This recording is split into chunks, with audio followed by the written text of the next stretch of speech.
It's been 10 years since sister car makers Citroen and Peugeot teamed up with Toyota to bring a compact model on the market. Given the low profit margins and high development costs in the A segment, says Sasha, this kind of collaboration pays off. The three car makers originally teamed up to create the Toyota Aygo in 2005, alternatively badged as the Citroen C1 and the Peugeot 107. 9 years down the road, it's time for a new edition. We're testing the Peugeot 108, which rolled off the assembly lines at the joint plant in Kolín in the Czech Republic. The 107 has sold 850,000 units in total and is an important project for Peugeot. Around 60% of buyers are women. So with the updated model, Peugeot is expanding the color spectrum and offering a range of custom options, akin to what Opel did with the Atom. The exterior of the 108 differs significantly from its Citroen and Toyota siblings. That's a change from the 107.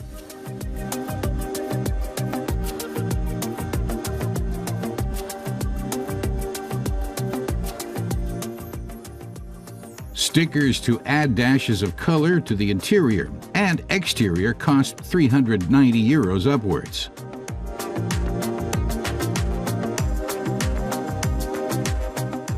Sasha bemoans the fact that the stickers will probably only last 3 to 5 years. Given their price, they're a waste of money in his eyes. The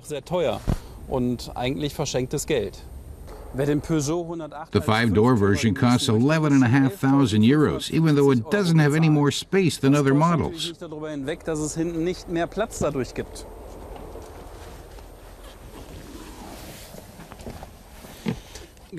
Headroom is also an issue. Even with the optional sunroof, headroom in the back is insufficient. Only kids would be comfy here. The trunk space has been increased, even if it's still not superlative. The trunk can hold 196 liters of cargo, and simply by folding down the back seats, that can be expanded to 780 liters. The car we tested cost close to €15,000. For that price, you get all the trimmings and a more powerful engine. Still, the 108 maxes out at 170 kilometers an hour. Sasha points out that the 1-liter 3-cylinder Toyota version only costs €8,890, although that the engine design is 9 years old. Citroen and Peugeot offer an optional 1.2 PureTech engine with 60 kilowatts, a necessary improvement, reckons Sasha. If you compare the engines, it quickly becomes apparent that neither is first-rate, but they are economical, and that's what counts for a city runabout.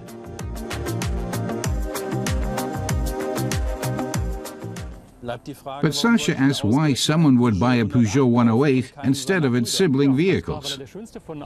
Because it looks the best, jokes Peugeot's product press director, but he goes on to list a number of arguments. The models have stylistic differences, and the 108 is a true Peugeot in terms of the front and the back.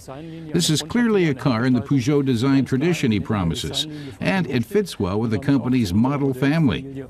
Peugeot offers a broad palette of 108 customizing options, covering everything from the bodywork to the interior. Customers get numerous possibilities for creating their own personal 108. Our verdict? The Peugeot 108's handling is beyond reproach. The steering is good, as are the comfortable seats, although they could offer some side support. The Peugeot 108 is available for €8,890. For that, you get an agile little city runabout. But that's all you can expect. The optional 1.2-liter motor is a must to pep up the car a bit. Otherwise, it's good value for money, as are its sibling cars.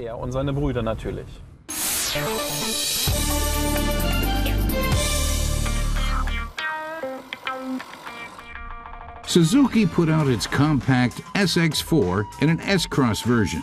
The car maker promised the SX4 S-Cross would combine a crossover with off-road capabilities. Due to popular demand, the S-Cross comes with all-wheel drive. However, if history is anything to go by, this model will most likely just be driven on roads, but it's also just a comfortable ride.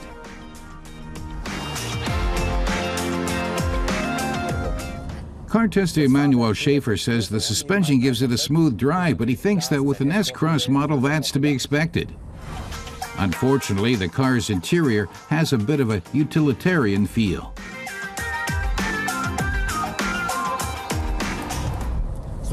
Emmanuel says the interior is uncluttered, a bit too uncluttered. He thinks the manufacturers use too much plastic.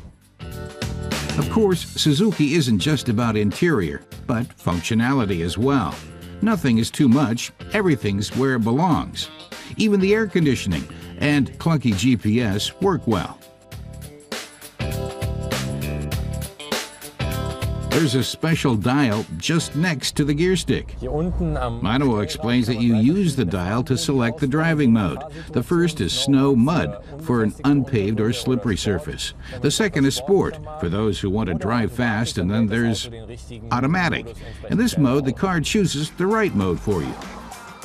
With 118 horsepower, this car does 0 to 100 kilometers per hour in 13 seconds and consumes 4.4 liters per 100 kilometers. It also has a good turning circle of 10.4 meters. And in summer, owners of an S-Cross can enjoy a panoramic sunroof. In Germany, this test car with a 1.6-liter diesel engine comes for a price of just under 29,000 euros. That's nearly 10,000 euros more than the gasoline-powered version. Emmanuel explains that in sport mode, the engine pulls a good amount of draft through, so it's easy to overtake. Although the S-Cross came out in 2013, the design seems a bit out of date, but thankfully, appearances are just a matter of taste. The skid plate that comes in black and silver isn't on the normal SX4.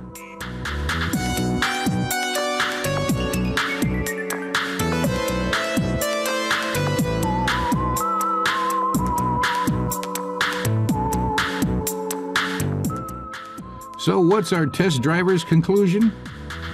He thinks that the Suzuki SX4 S-Cross isn't going to win any prizes for design or sportiness, but he reckons it would be a good everyday car for casual driving.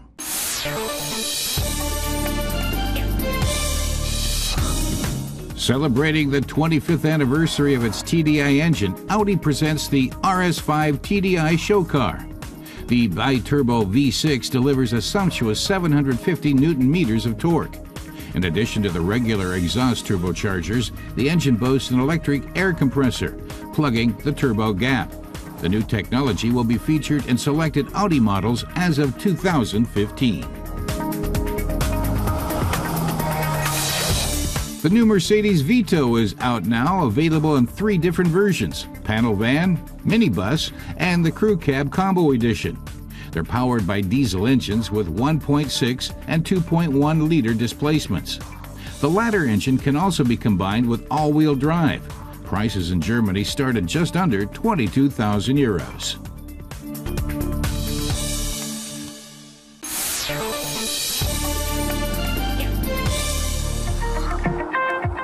Most car makers are designing vehicles to be environmentally friendly and low on emissions.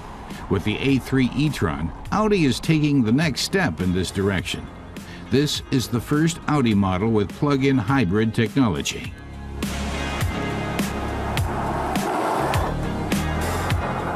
Our car tester asks, why should people drive hybrid cars? There are a couple of reasons, he says. For one, 80% of drivers cover fewer than 50 kilometers a day. That's the range of this car. It's all most people need. Another reason is money. Driving 50 kilometers in a conventional gasoline-powered car costs around €4.50. With this car and the current electricity price, 50 kilometers costs €1.75. Für Strom liegt das bei €1,75.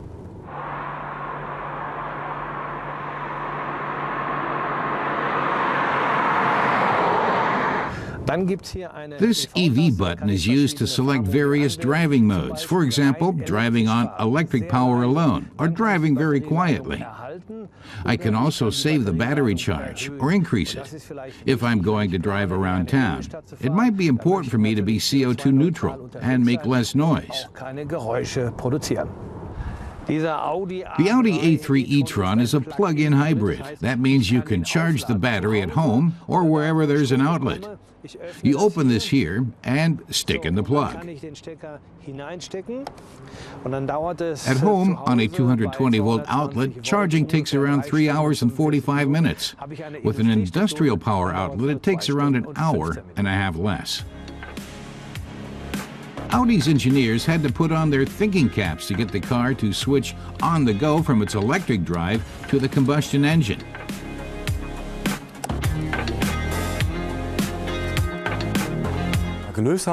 Audi product marketing manager Hermann Verbeek says that the problem was solved by mounting the electric motor between the combustion engine and the gearbox. As we can see, everything is quite compact. Here is the dual mass flywheel and then the electric motor. There's also a clutch installed between the combustion engine and the electric motor that separates the two motors. Then there's the standard 6-gear S-tronic dual-clutch gearbox to run the sub-gearboxes.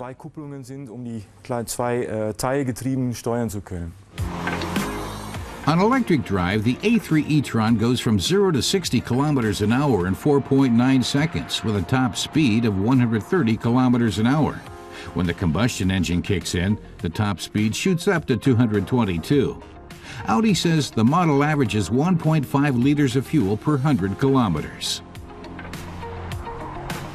Our car tester adds another relevant detail. The whole system puts out 350 Newton meters, which makes for a relaxed driving experience. The A3 Electric's e-tron badging on the front and the rear is the first difference to the other A3s we notice. The situation is much the same inside. The e-tron badging, chrome, and matte colors give the A3 e-tron a futuristic feel.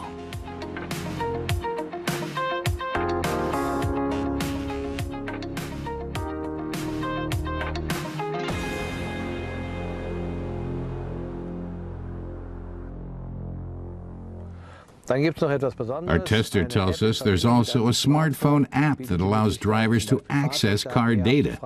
They can also turn on the air conditioning or the heat on and off from outside the car. And most importantly, they can see how much juice is left in the battery. Here we can see that it has 13 kilometers worth left. The trunk is spacious despite the battery and gas tank. Only the spare tire had to make way. Hermann Verbeek tells us that the gas tank is where the battery usually is. It was moved back to between the rear tires. It's a so-called pressure tank. Fumes are created in the tank and they need to be vented. If you're driving electrically, the combustion engine kicks in now and then to use these fumes. Otherwise, too much pressure would build up in the tank. So the car can't do entirely without gas. Our verdict? Our tester was very impressed. He was surprised how well the technology worked, although it's extremely complex. This technology has a price tag of 37,900 euros, but he thinks that's money well spent. The Audi A3 e-tron goes on the market in Germany in fall 2014.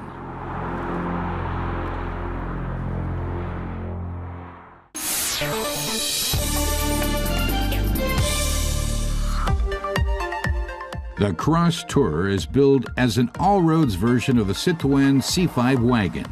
It comes with an array of driver assists fitted as standard and a classic Citroen gimmick. First impressions?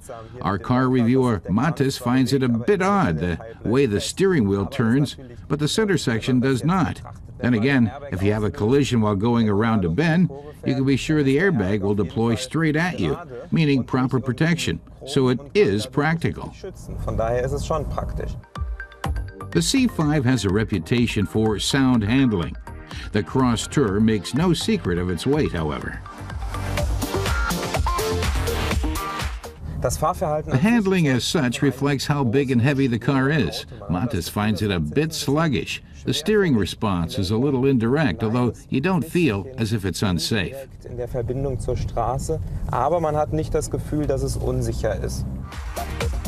The Cross Tour comes with a choice of 3 diesel engines.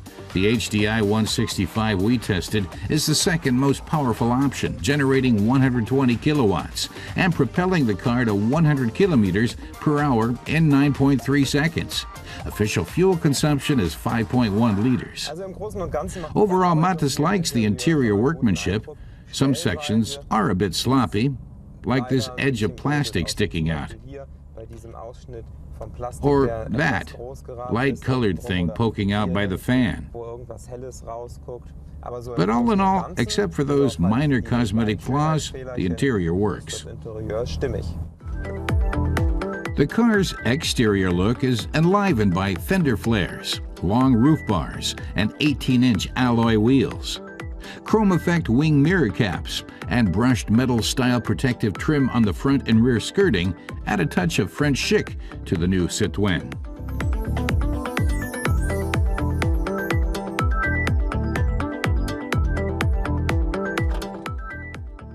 The cargo section encompasses 533 liters. A nice feature is the detachable trunk lamp doubling up as a practical flashlight. The interior is uncluttered, with a pleasant touch to the materials. The driver is particularly pampered, with the heated seat also boasting a massage function. The Hydractive 3+ suspension can be raised by 6 or 4 centimeters to boost the car's off-road caliber, albeit only at speeds under 40 kilometers per hour.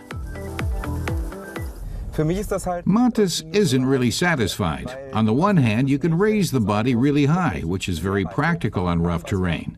But with the slightest bit of rain, you can't go off-road. Front-wheel power means insufficient traction. The Cross Tour has its strengths: the dynamic exterior, the hydro-pneumatic suspensions, and the smart assists. But it also has its drawbacks.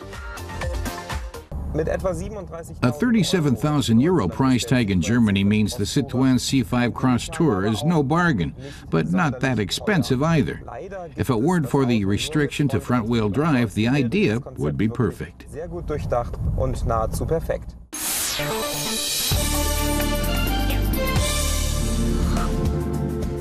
The cars are old, but the event is young.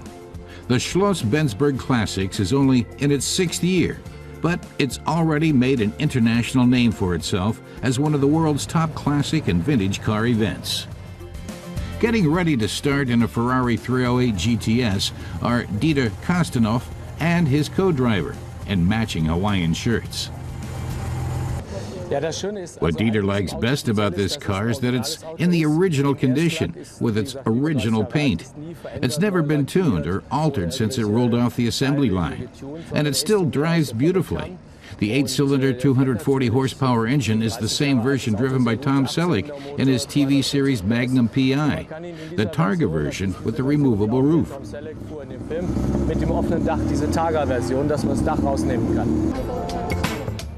On the first day, the participants set off on the Rallye Historique, a tour of the hilly countryside outside Cologne.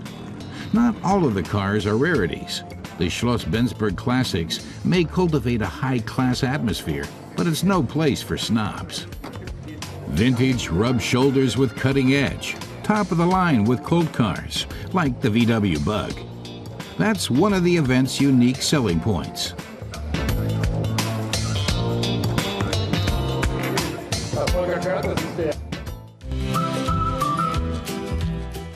The gently rolling hills go easy on the cars and their drivers, so they've got time to enjoy the view.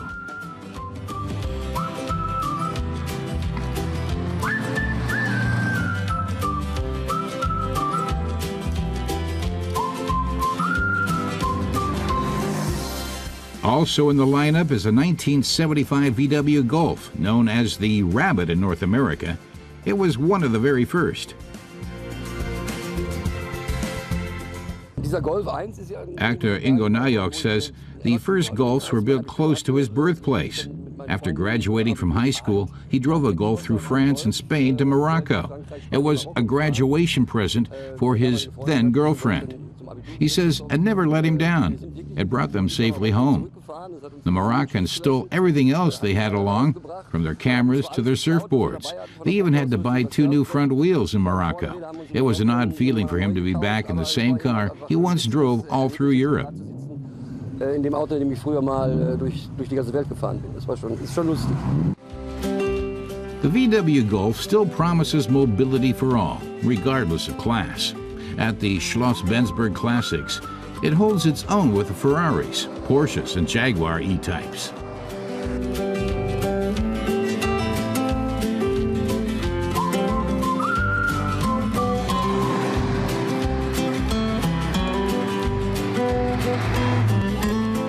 Between the VW bus and the Mercedes 300 SL is nearly €1 million difference. The entries arrive at the historic Grand Hotel SchlossBenz Berg. Most of the drivers are not as concerned with the times and formalities as with the sheer fun of it.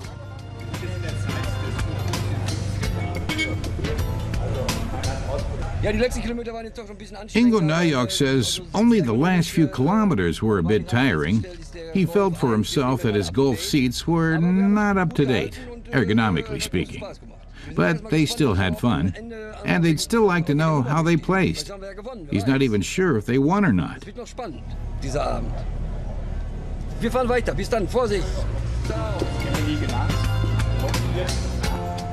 Najok and his co-drivers weren't the winners, but that's not what counts when you're on a journey into your own past. The Ferrari 308 crosses the finish line. Kostanov had a fabulous time. He says the route was magnificent. A few cars slowed them down, so he downshifted, stepped on the gas, and made a quick 7 enemies when he left them in the dust. But he had fun.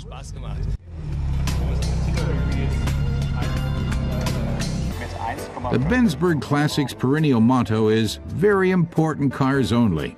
One focus this year is aerodynamics. The 1938 Porsche 64 is the embodiment of the concept. Many consider it the very first Porsche, and this is the only one to survive in the original condition.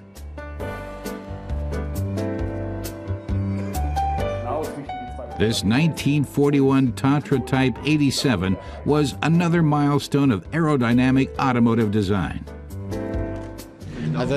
Vintage car restorer Eduard Schluck explains that it was developed using a wind tunnel back in 1936. It was made aerodynamic above and below. The underside is completely smooth, with both front and back axles covered by the underplate. Even the engine and exhaust systems are covered, giving it a drag ratio of 0.37 to 0.39, extremely good for the time, even if today's cars do better. It handles very nicely, reaching a top speed of 160 kilometers per hour. Edward Schluck himself has driven it that fast.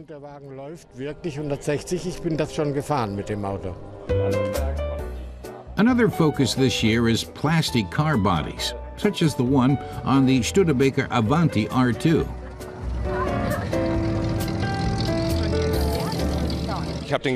Nicholas Eilken bought his Avanti a year ago in Palm Springs, California, where it had been developed by Raymond Loewy, one of the American automotive industry's most famous designers. It's only got 45,000 miles on it, and he says its condition is like a dream. The vinyl interior is all original. With its supercharged 4.7-liter V8, it was the fastest series-produced sports car in the U.S. of the time. It has a fiberglass body and puts out a good 300 horsepower, but only with the supercharger. The body has made him a convert. Buyers had to choose either the supercharger or the air conditioner. He's got the supercharger, so temperatures in the car reached 45 to 50 degrees Celsius. He sweated, but had fun anyway. Deswegen haben wir keine Klimaanlage gehabt und ungefähr 45, 50 Grad im Auto. Wir haben schon ganz schön geschwitzt. Aber es hat Spaß gemacht.